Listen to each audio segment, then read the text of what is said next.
coming off an overtime thriller in Game 4. So in Game 5, the Oilers are the hosts, and in a scoreless first period, Connor McDavid is on the attack. But his shot gets blocked and just comes up short on his second effort. Check out how close this was, Amia. Just the correct bounce away from scoring, so we're still scoreless. A couple minutes later, madness ensues in front of the net. Puck pops out to McDavid, but the defense by Florida is locked down like the Secretary of Defense. 0-0 until the middle of the first. Brad Marchand says, "Call me Mr. Bow Dangles. I'm putting my squad on top."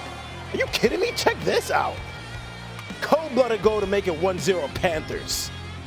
We go to later in the first, Matthew Tkachuk. He gets his shot blocked, but Sam Bennett cleans up after him like a janitor. He becomes the 5th player in the last 30 years to score 15 goals in a single postseason as Florida takes a 2-0 lead early. Second period, same score. Oilers on the power play. McDavid has some space again. My God, inches away from scoring. Hits the post. Doing everything he can. Third period, still 2-0. And Marchand was out there doing moves that were cleaner. And the Board of Health nets in another goal. Looking like he's playing on rookie mode out there. That's now 6 goals for him in the Stanley Cup Finals. The most by any player since 1988. I mean, and check this out. He had fans switching loyalty. Not taking the jersey off. Hold on. Not switching sides. That's crazy. Right? And then Connor McDavid finally has his efforts pay off. McDavid becomes the 3rd fastest player to reach 150 career playoff points as the Oilers. They now trail 3-1. But less than 1 minute later, Sam Reinhart. Look at the flick of his wrist. Yeah, Panthers go on to win it 5-2 and take a 3-2 series lead heading back to Florida. Here's Brad Marchand after the game. Brad, you're the first player in NHL history to score 5 goals in a Stanley Cup Final on 2 different teams. What would a young Brad Marchand from 2011 say about this Brad Marchand in 2025? Man, that guy's good looking. Probably be it. It's just how it plays out sometimes. You know, it just sometimes you get bounces, sometimes you don't. But definitely, he'd be grateful to be in this opportunity and have another opportunity to be in the finals and be part of a really good team for sure. The Florida Panthers improved to 10-3 on the road this postseason, tying the record for the most road wins in a single postseason in NHL history. If Florida doesn't take care of business at home in Game 6 on Tuesday, the Panthers would play again in Edmonton on Friday in Game 7. All right, let's get to the ice where the quest for the Stanley Cup continues as the Oilers and Panthers battle it out. Brad Marchand can't become the 2nd player in the past 59 years to record 5 goals in multiple Stanley Cup Final series. Mid-first period, Brad Marchand bursts through the Oilers' defense, roofs it top shelf for the goal, 5th goal of the series. Here's Paul Maurice on Marchand. Paul, I say Brad Marchand, you say? Well, good for you, young man. Keep going.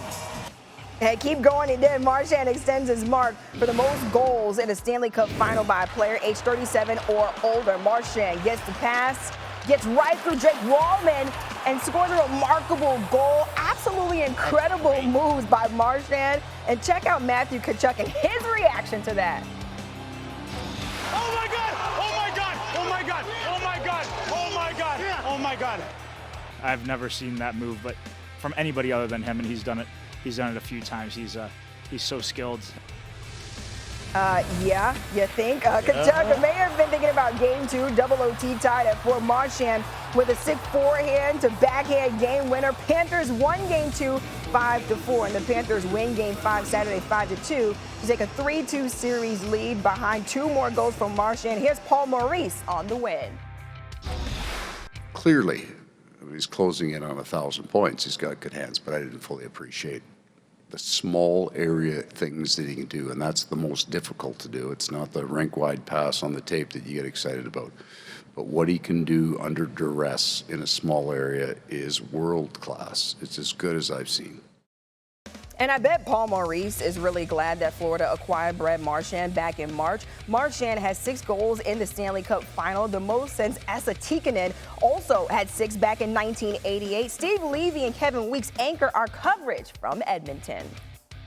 Thanks very much, Weeksy. In these scenarios, we're going to criticize the Edmonton Oilers. They deserve it. But you got to be careful to give full marks to the Florida Panthers.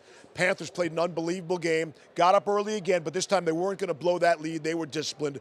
But the truth of the matter is the Oilers gave you an absolute 0 performance. That was surprising to everyone. Yeah, this was a tough one for me to comprehend as far as the Oilers go. You dream of these scenarios. You play street hockey thinking of this. You play mini sticks. You ride the bus in the minors, youth hockey, playing college hockey, you name it, for an opportunity like this. And then you come out and be that listless. That's a real head scratcher for me in watching the Oilers in this game. Yeah, no urgency out of Edmonton really from start to finish. And as we criticize Edmonton, we do also fully understand we could be back here for a Game 7. Sure. The Oilers can flush this effort, go win in 6 in South Florida, and then bring it back for the pivotal Game 7. So what happens in Game 6 in Florida now? Well, from the Oilers' perspective, they're going to have to match the energy and really exceed that of the Florida Panthers. The Panthers are going to be playing on home ice. So for the Oilers, come out, again, stay out of the box, have high-level energy, and play a more direct game. For the Florida Panthers, treat Game 6 like a Game 7. That's absolutely critical.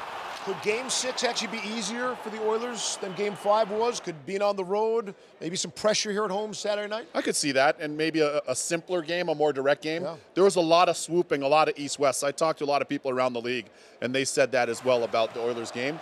That's an adjustment they'll have to make. And lastly, because we can't do a segment in the Stanley Cup Final without asking who's in goal for the Edmonton Oilers in Game 6. I'm going to go continuity, so that means Pickard's in the net in Game 6. And you feel good about that decision? I feel like that's the right decision right now. Although we wouldn't put it on either goaltender. No, can't right? put it on the goaltenders. This hasn't been on them. The Oilers have just been inconsistent in terms of their effort. They certainly were in this one. All right. Lord Stanley's Cup will be in the house coming up in a couple of nights in South Florida. Will be a fascinating watch. We'll talk to you from there. Happy Father's Day, everybody. And to you. And you.